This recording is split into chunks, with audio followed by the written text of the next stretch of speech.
All right, if I can get you all to come on in, we're going to get started because I have a lot of slides to cover today. So as y'all come in, I'm going to just share a couple things, then we'll get started. So this is ancient Near Eastern text by Pritchard. And basically, this book is nothing but documents or translations of will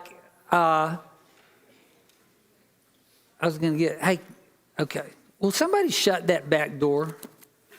But this is nothing but translation of Egyptian documents, Egyptian inscriptions, and it gives whatever they know, whichever dynasty it was in, it gives all the historical information. So I tell you all that to say my dad read this whole book. I have done the lazy thing. I went and read the pages he thought was interesting. And he read many, many books like that. And mostly he read original historical documents. He also read this book by David Rowe, and I've been reading it some this week. It's fascinating. I'd like to read the whole thing, but I'm not committing to it.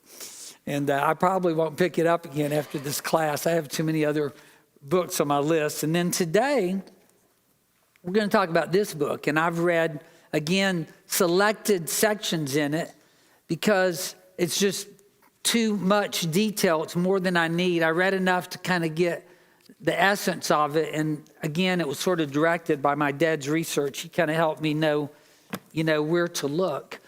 Now, this book, you can see the picture of it up there. Notice that it's a puzzle that has all these missing pieces.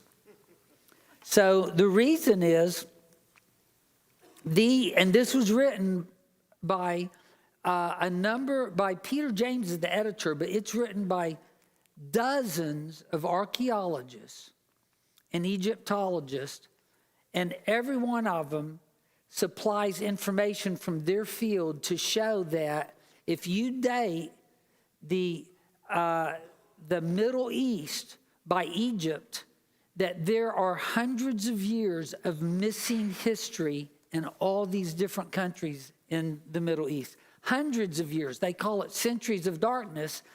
And they say there's like hundreds of years of literally nothing at all.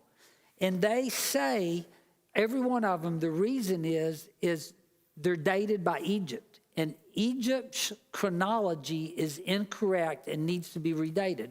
That's also what David Rowe said. And if we have time, we'll look at some of the things he says. And he even identified who he thinks is the Pharaoh of the Exodus and stuff like that. Now, he wasn't a biblical scholar, and his identifications don't work. Actually, we've gone over some of the areas he identified earlier to show how it didn't match the Bible story.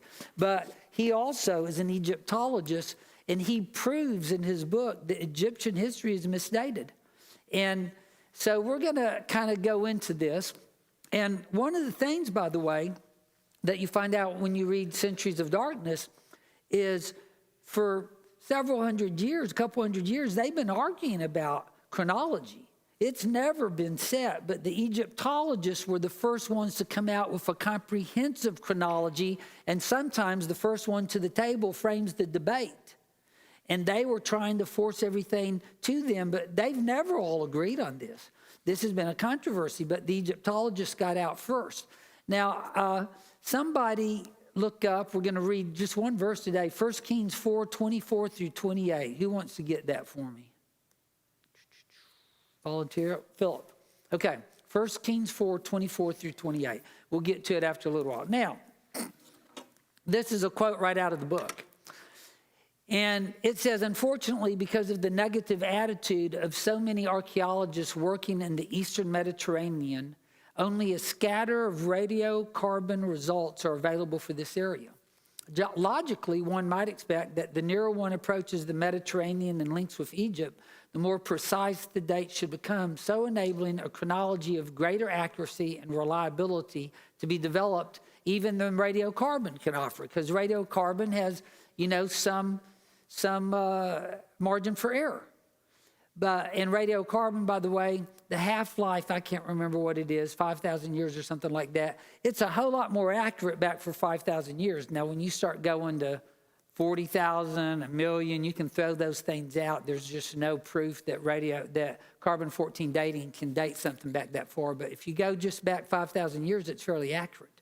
Now, their point is, as you get closer connections with Egypt and established dates in the Middle East, then if Egyptian chronology is all correct, they ought to start match up and come to agreement. Instead, they say we find that every time we pull the Middle East together, the ancient Middle East, with Egypt, that it gets more complicated. And they also say that the Egyptologists are prejudiced against the carbon-14 dates. Now, why is that? Well, we've already seen it, because they disconfirm traditional Egyptian chronology. And so the Egyptologists reject carbon-14 dating. Now, I didn't realize that you can't really read any of this, but until I got here, but that dark area in the bottom right middle is Egypt. And all these little arrows that go off to the left are places that are dated by Egypt. They're trying to date them by Egypt's chronology. And then if you go off to the right, the far right is Midianite, and then the next one up is Canaan. And so they're dating Canaan by connections as well to Egyptian dynasty. But then over to the right and the top is the Hittites, and then below them is Assyria and Babylonia. Now, y'all remember, we've talked about this. The Assyrians and Babylonians are interesting because they have a solar calendar, and they have some astronomically proven dates because of their inscription of different eclipses that happened. And so they have a really solid chronology. Now, so they aren't dated, as you notice, by Egypt. They have their own dating that we go by. So what they found is they say 22 different countries in this area have hundreds of years of missing history, and they say it's because Egypt is trying to force dates on them that aren't valid. Now, in this book, it brings up the Bible. And this wasn't written by Christians, but they say that the Bible and the Old Testament is ancient history. And all you got to do is read it. It talks about connections with Babylonian kings and with Egyptian pharaohs, and it talks about connections with Assyrian kings. It has chronology, it has dates, it has all of this information in the Bible. And they say, interestingly, because so many people are anti-Christian and anti-God of the Bible, that many Egyptologists and archaeologists and historians are just throwing this out. And they say, well, that's ridiculous, because if you read Egyptian history, that Egyptian history is full of references to their gods. And it has these bizarre things like how the god Seth made winter turn into summer so that the Canaanite bride of one of the pharaohs could, during the winter, travel to Egypt. And so they said, what we all know is they had a warm spell then that was unusual, and the bride was able to travel to Egypt. But just because they gave credit to an Egyptian god doesn't mean the story is untrue. The truth is, he married a Canaanite princess. And so they said to look at the Bible and throw it out just because it has references to God is not very good scholarship. And because it's an ancient history, and the fact that so much of the Bible is rejected, unconfirmed, ought to tell you there's something wrong with history. And so in this book, this is a quote. For example, why indeed have the Iron Age levels of Israel produced nothing reflecting the golden age of King Solomon? So let's read 1 Kings chapter 4, 24 through 28. For he ruled over all the kingdoms west of the Euphrates River, from Tiphsah to Gaza, and has peace on all sides. During Solomon's lifetime, Judah and Israel, from Dan to Beersheba, lived in safety, everyone under their own vine and under their own fig tree. Solomon had 4,000 stalls for chariot horses and 12,000 horses. But distinct governors, each in his month, supplied provisions for King Solomon unto all who came to the king's table. They saw to it that nothing was lacking. They also brought the proper place, their quotas of barley and straw for the chariot horses and the other horses. Okay, so they aren't sure if the Hebrew says he has 40,000 horses or 4,000. It could be one or the other.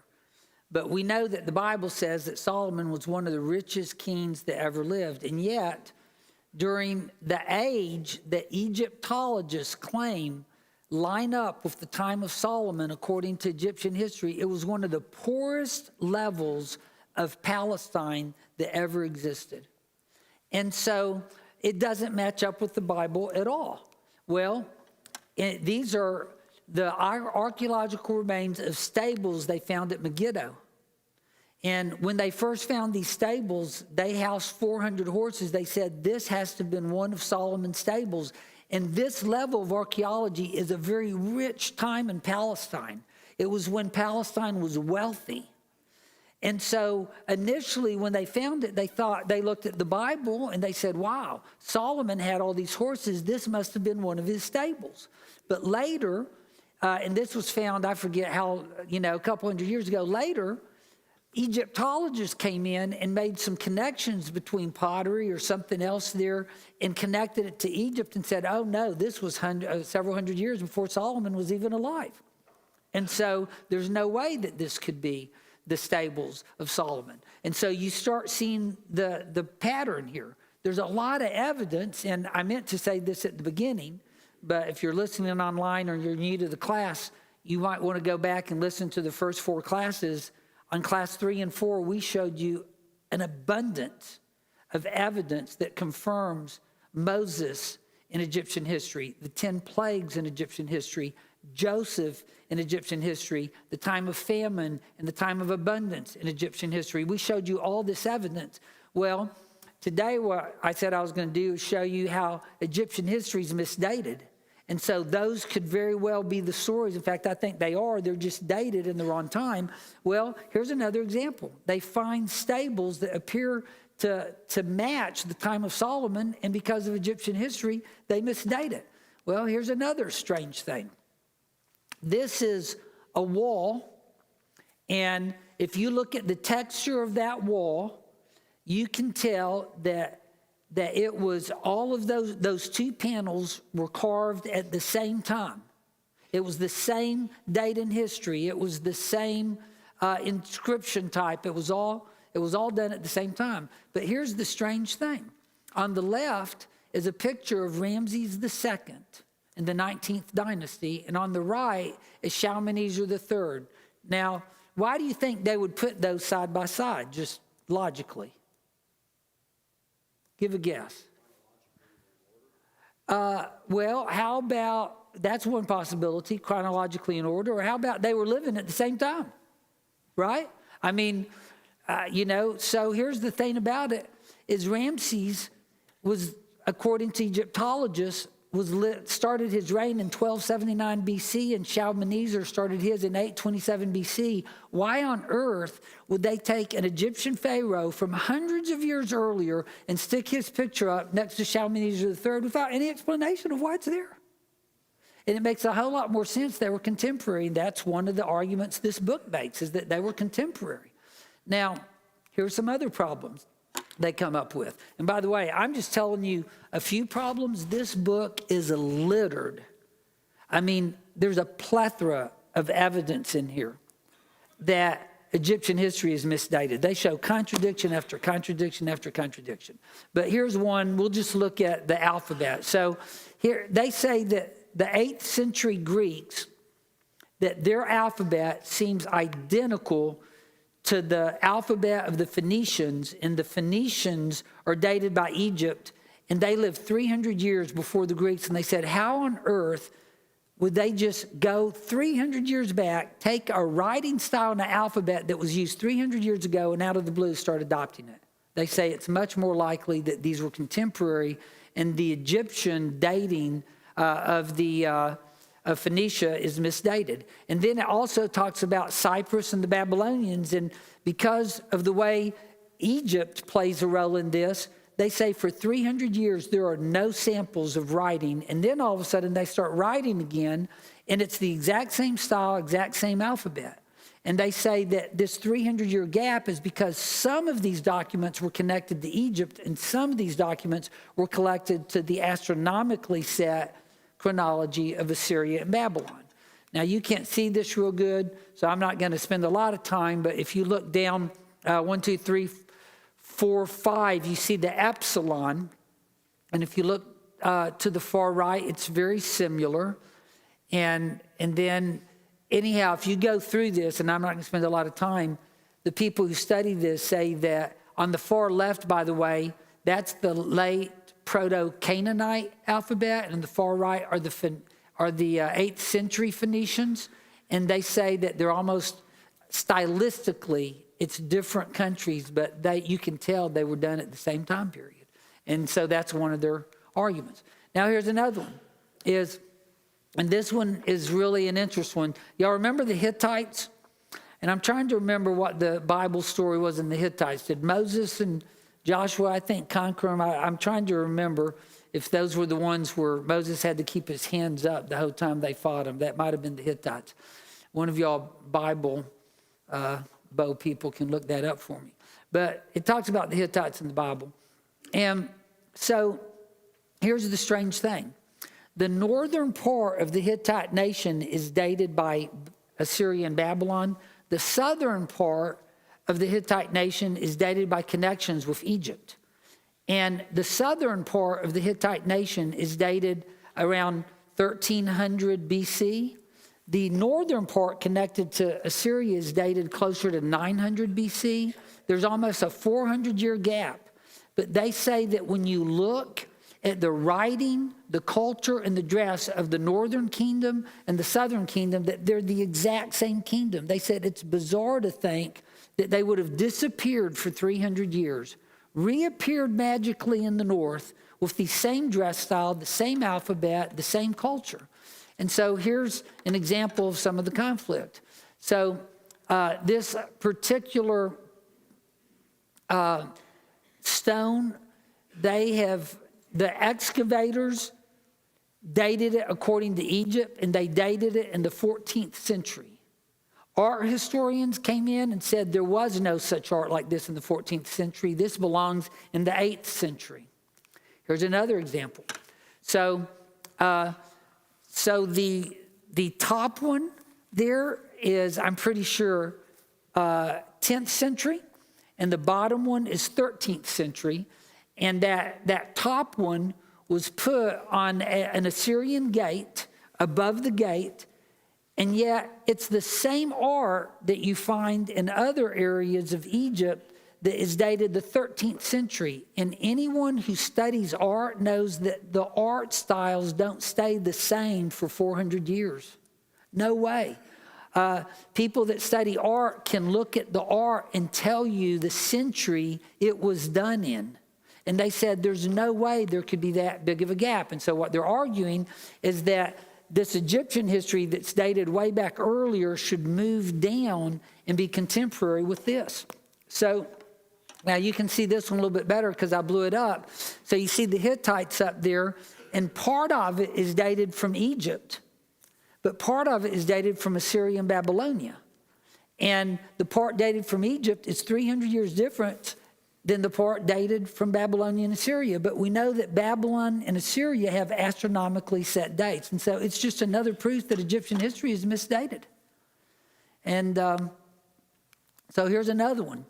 What causes the gap between the continuous tradition of Eastern Mediterranean ivory working between 1175 and 850 BC? So they've studied ivory pieces.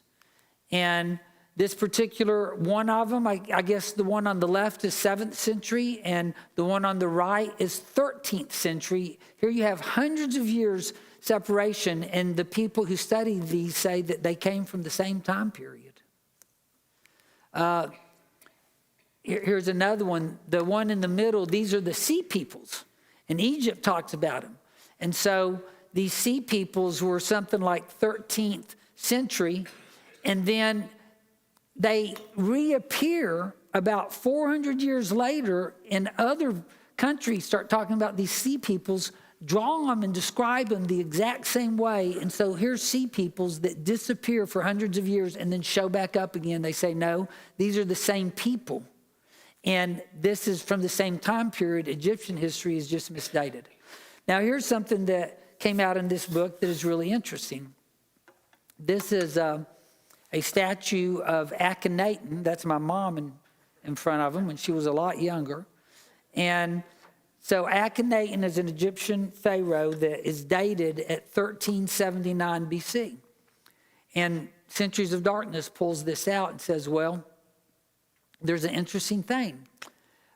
He was one of the only Egyptian pharaohs that we know of that claimed to worship just one God. All of them were polytheists. And he wrote a hymn to the one God. He called him the sun god, but said there was just one God, and that's very unusual for Egyptian pharaohs. Well, here's the interesting thing about that hymn that the Egyptologists claim was written in 1379 BC. It has the same style and many of the same words as King David's hymn and Psalm 104.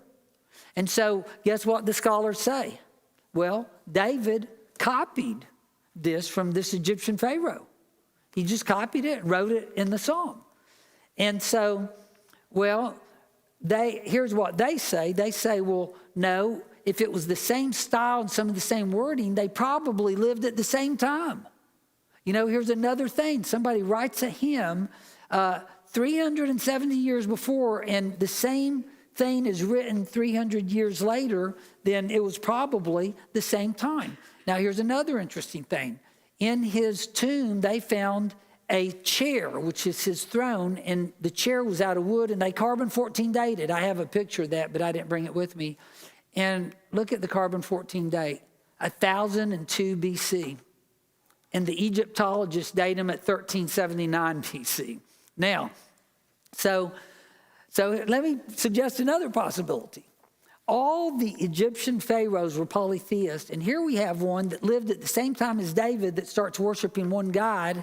Maybe he copied David's psalm. Maybe he was influenced by David. There wasn't anybody in the Egyptian palace that was going to influence him to just believe in one God.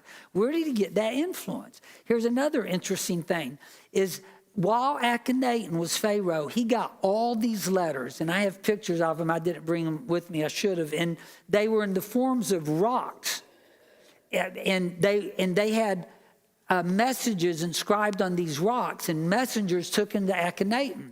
And they're in museums. They found tons of them, and they were written to Akhenaten. And here's what these rocks say. Here's a sampling of some of the letters, called the Amarna letters. So King Abdu Heba, the king of Jerusalem, says, why does the king favor the Habiru? Now, guess what? What does the Habiru sound like to you? Hebrew. And you know what? A lot of the historians have no idea who the Habiru are. They can't even figure it out.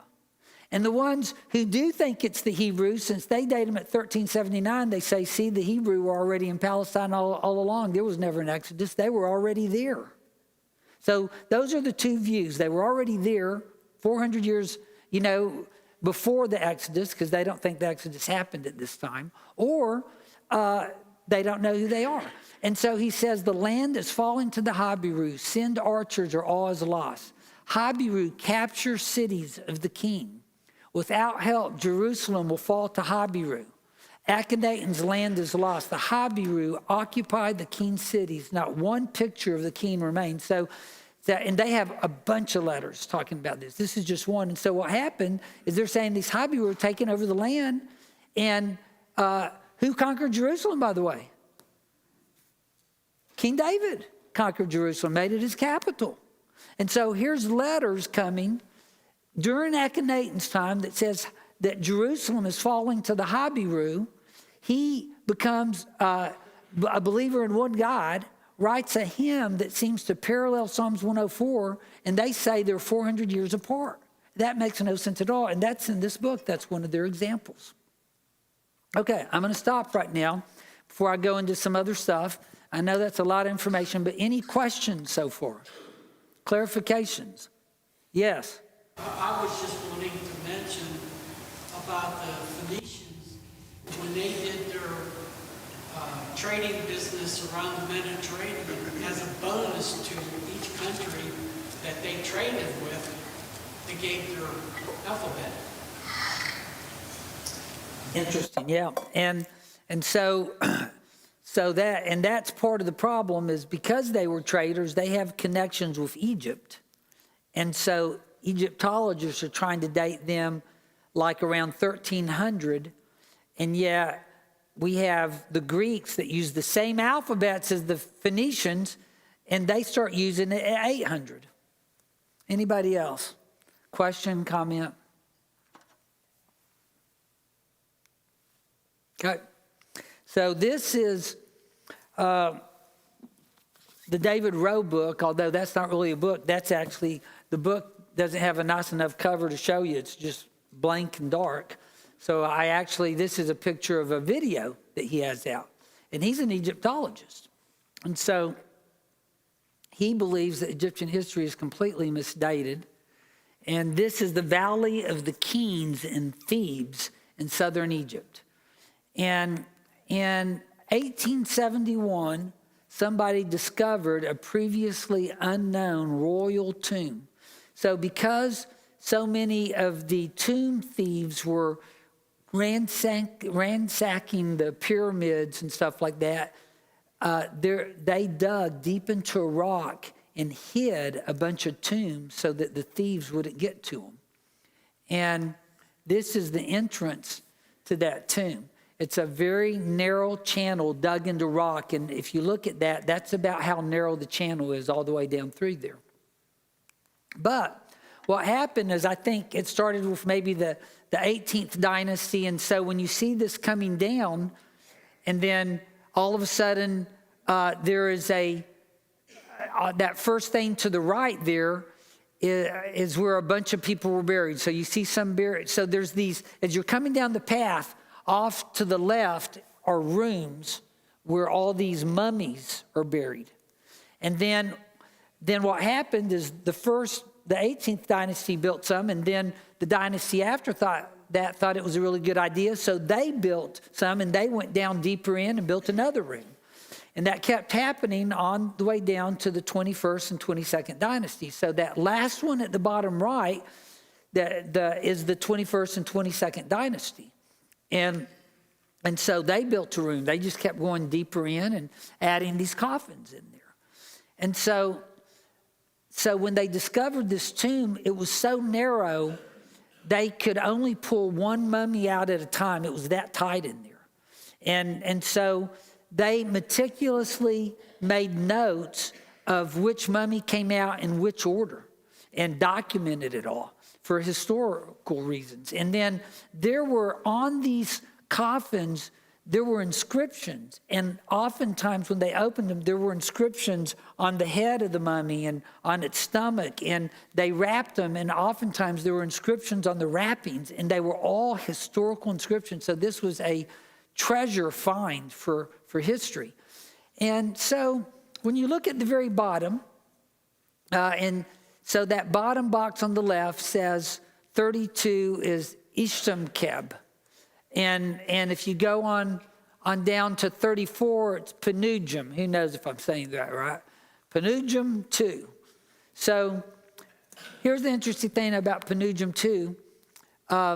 He was the last pharaoh of the 21st dynasty.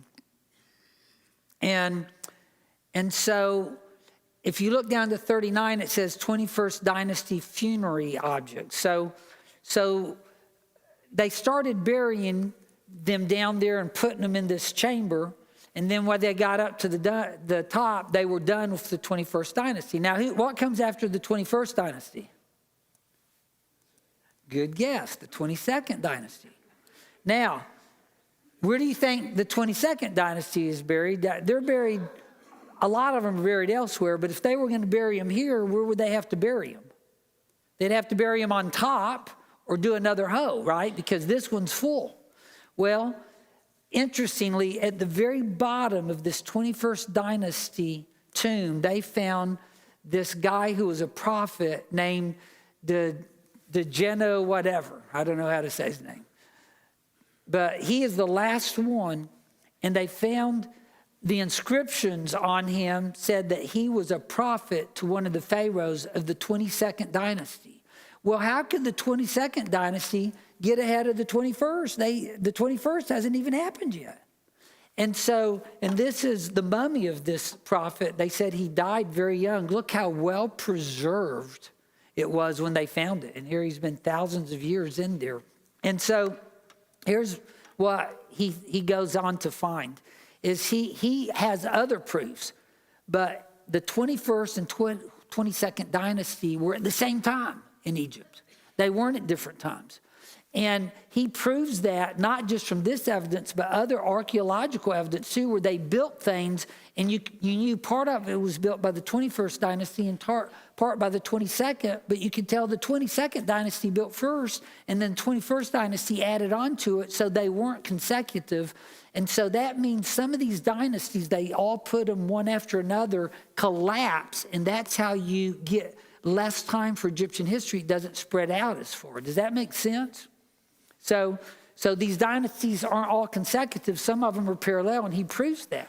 Then, and he went to all these places and took these pictures himself.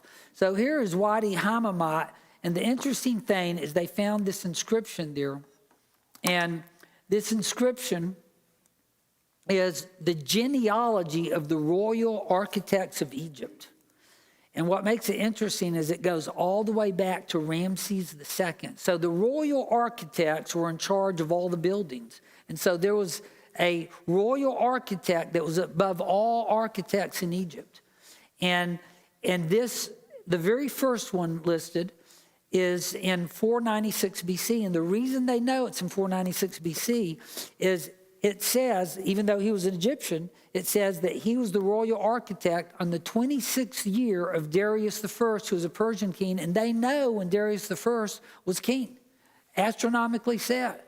And so he goes back 22 generations, and they've studied this and said that at the very most, if you go back, that Ramses II could be 936 BC. Because the architect of Ramses II is in a list that's in chronological order. And so Ramses II is dated 1279 BC, but according to this list, he couldn't have been further back than 936 BC. Another proof that Egyptian history is misdated. In fact, they say there's 20 years of generations. They said, or 22, to get all the way back to Ramses II, you would need 35 generations to go all the way back to 1279 BC. And that's assuming that all of these architects lived in the royal architect for at least 35 years apiece. And back in those days, people didn't live much past 35 years. So they say it's completely untenable for Egyptian history to be set the way it is. Now, so this is not completely accurate, but it gives you an idea. So we talked about how there's all this missing Hittite history. There's several hundred years of a gap. And Egyptian history is continuous, goes all the way back. And we talked about with Hebrew history, it goes back to a certain point, and then there is no more history. It goes back to the beginning of Solomon, and from Solomon on, or the end of Solomon's reign, there's no more history. Now, the reason there's history for the divided kingdom is they had all these connections with the Assyrians and the Babylonians that were coming down to try and destroy them. And so, but if Egyptian history is misdated and it stretched out too far and there were dynasties that were at the same time, then it means you could take a chunk of Egyptian history, and I'm not saying it would go right here at this time period, and you take a chunk out, and they say that when you take that chunk out, miraculously, all the missing hundreds of years of these 22 nations reappear, and then the art that they're trying to separate by 300 years, or the alphabet they're trying to separate by 300 years, or the picture of Ramses II and Ashurbanipal that they're trying to separate by 300 years actually come together, and it's a continuous history. And so there are many archaeologists that are making this argument now. The Egyptians refused to accept it. And then, miraculously, and I've showed you that evidence, all the Hebrew history that the Bible talks about reappears. So, okay, so questions. We have a few more minutes. I'm done with my presentation. I'll review some things.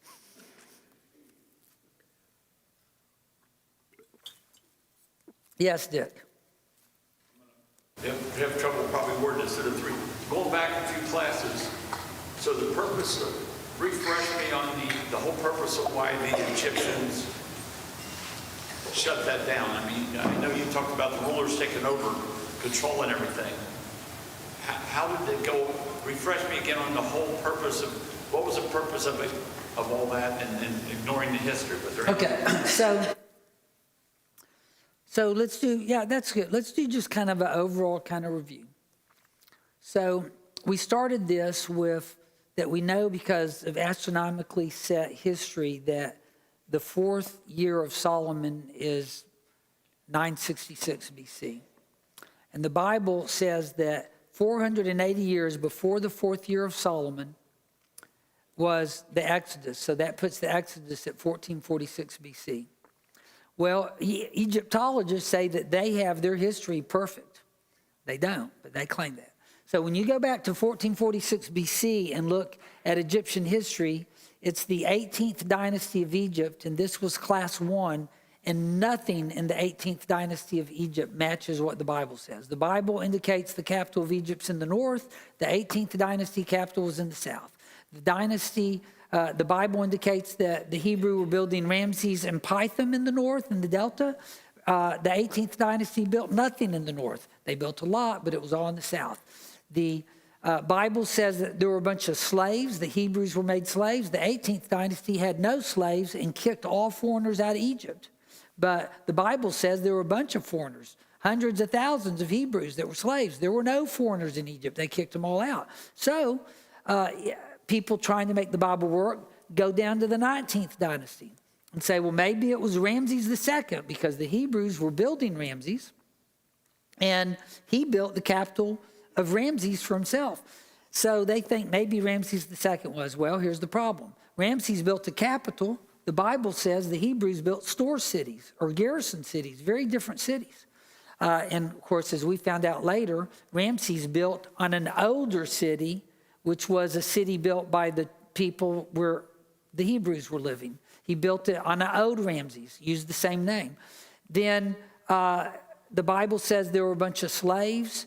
There aren't a bunch of slaves. The Bible says that the army died in the Red Sea. Ramses' army never dies in the Red Sea. You can go on. And then a Bible history that is pretty exact and shows that you need about 480 years from the time of the Exodus to Solomon, and then another probably 220 years back to the promise with Abraham. It takes 600 years, and you have to collapse it into about 300. It's impossible. And so Bible chronology can just be discarded. So my dad was studying this and thought, if the Bible story's true, and he believed it was, but this was a challenge to his faith, the evidence is there, and he heard that some people are starting to question Egyptian history and question the accuracy of its chronology. And he started studying about that, but he didn't go deep into that.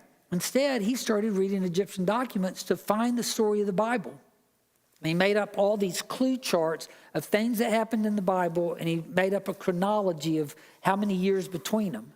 And then he found all this amazing evidence of Joseph and Moses. One of these, if you want to go back 2 classes, I showed you a picture of an obelisk in the Egyptian. It was written by the prime minister of Egypt, a vizier, and he tells about all the responsibility given to him by the Pharaoh, and it matches perfectly what the Bible says the Pharaoh gave to Joseph as prime minister.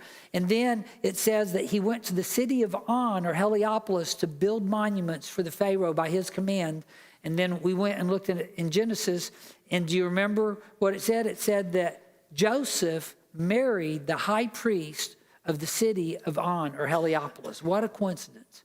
And here this prime, and so I'm just touching the hem of the garment of all the evidence I've shown you. So he found all the evidence, it was in the wrong place. And so today's class was to show you, apart from all the evidence he found, there is all this evidence that shows that Egyptians' history is misdated and needs to be moved down. Does that answer your question? Okay.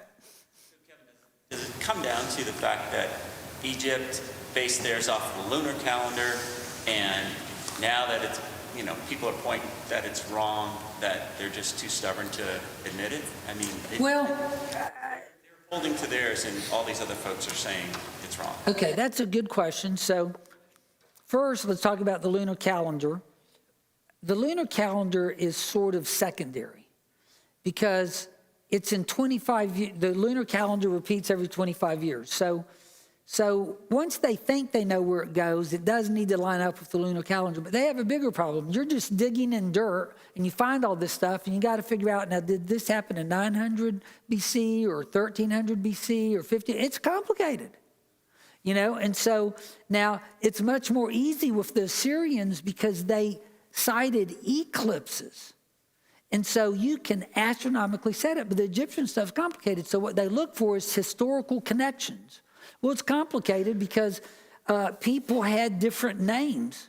Like Joseph had an Egyptian name. Do you remember what it was?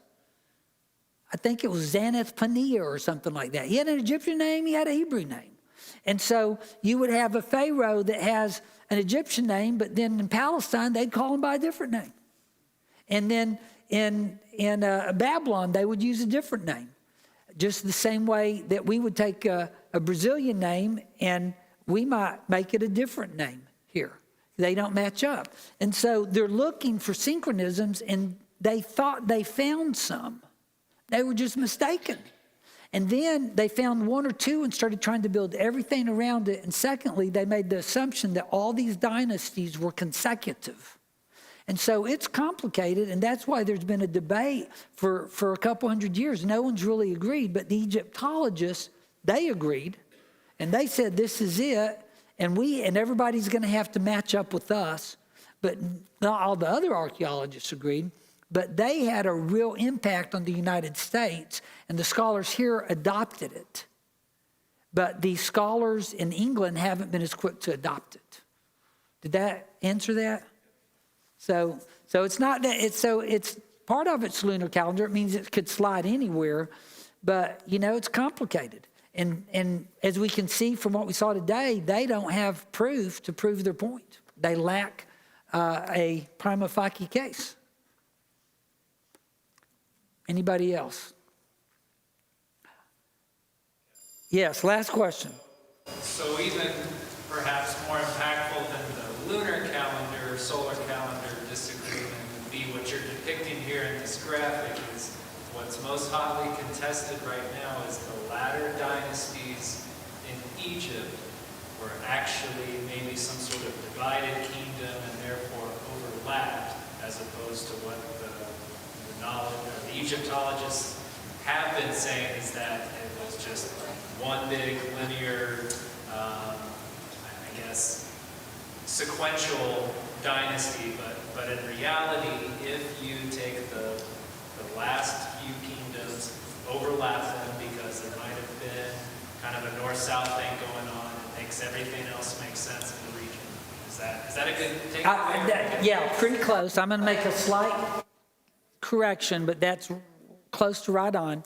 So I won't say the latter dynasties because Egypt lived on for a long time. They might have still called them dynasties, but let's say the dynasties between the 8th century and the 13th century, okay?